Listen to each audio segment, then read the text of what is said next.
Hello friends, నేను మీ బాంబే భారతక్కను. హనుమాన్ జయంతి సందర్భంగా నా ఫాలోవర్స్ అందరికీ పేరు పేరున హనుమాన్ జయంతి శుభాకాంక్షలు. పంచామృతం ఎలా తయారు చేసుకుందామో చూద్దాం రండి. గిన్నె తీసుకొని అందులో పచ్చిపాలు 1 కప్పు వరకు తీసుకొని ఇందులో 2 టేబుల్ స్పూన్ల పెరుగు వేసుకొని అంతా ఒకసారి బాగా కలుపుకోండి.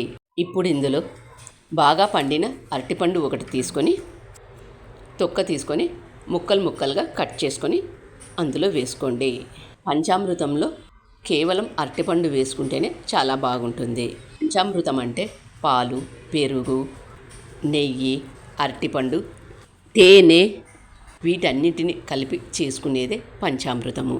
తేనె 2 టేబుల్ స్పూన్ల వరకు వేసుకొని అంతా ఒకసారి కలుపుకొని చివరగా నెయ్యి వేసుకొని మరొకసారి అంతా బాగా కలుపుకొని దేవునికి పెట్టండి. మీరు కూడా ఈ పంచామృతాన్ని ఇలా తయారు చేసి దేవునికి పెట్టండి. ఇలా చేసి పెట్టి దేవుని ఆశీర్వాదాలు తీసుకోండి. ఈ పంచామృతాన్ని ఏ పండుగలకైనా ఇలా చేసి దేవునికి పెట్టండి. పంచామృతాన్ని తప్పక ట్రై చేయండి. మరి మీకు ఎలా వచ్చింది అనేది కామెంట్ రూపంలో తెలియజేయండి. వీడియో నచ్చినట్లయితే మీ ఫ్రెండ్స్కు, రిలేటివ్స్కు షేర్ చేయండి. మీరైతే ఒక లైక్ ఇవ్వండి. నా ఛానల్ను ఫాలో అవ్వండి. Thank you for watching.